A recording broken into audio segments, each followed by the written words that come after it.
Carl, the idea that Watergate profoundly changed American journalism is a pretty accepted idea today.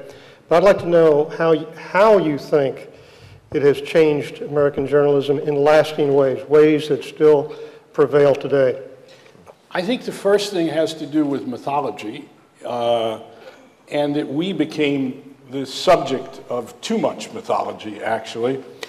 And as a result, even though we had set out in All the President's Men to sort of show how grubby and basic the process of reporting is, that nonetheless the prominence of it gave it subsequently a mythic quality, as well as the fact that it became a movie. And for the best of reasons, for a while, journalism became this thing that people wanted to be attached to. But it's still grubby today, is what you're saying. When it's good, it's grubby. Because it is, what you see in that movie, All the President's Men, is not, sophisticated guys with a lot of high-level sources. You see some people knocking on doors and eating McDonald's hamburgers and going through what is the real way, even today, that you do the reporting. What about the relationship with government? Has that changed? We had the advantage of being outsiders. And in this story particularly, because we didn't have the high-level sources, we were able to plug in at first through a list of employees of Nixon's re-election committee to the drivers and secretaries and bookkeepers of the campaign.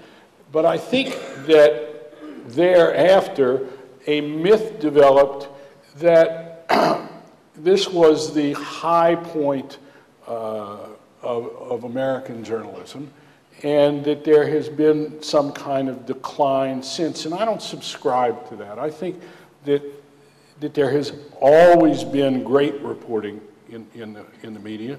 I think today there is more great reporting in the major newspapers, the Washington Post, the New York Times, the Wall Street Journal, and one or two others than there was at the time of Watergate. But great reporting has always been exceptional. And one of the effects was, I think, a kind of careerism that entered into the profession more than perhaps it should have, or not perhaps, in which too many people wanted to make a big splash fast. And I think Bob once used the example of somebody gets hired right away to go on the staff, and the county editor sends them to the county fair to go down there and look at the cows, and instead the reporter goes right to the treasurer and says, let me see the books. I think there's an awful lot of that so-called gotcha attitude that has taken shortcuts and looking for simple stories, when in fact what that process, that messy process is about, is just seeing where incrementally the steps taken. So has that careerism caused an estrangement between the press and the readers, do you think? I think that, I think there's going to, right now you see that the press is right up there with used car salesmen in all the polls.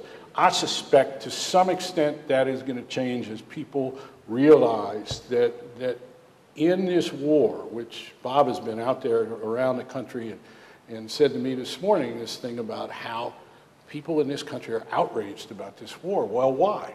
Not because of what the administration told them, because they know it from the press. And even though the press was slow getting off the mark, there has been great reporting. Just, the last thing, the Washington Post series on Walter Reed.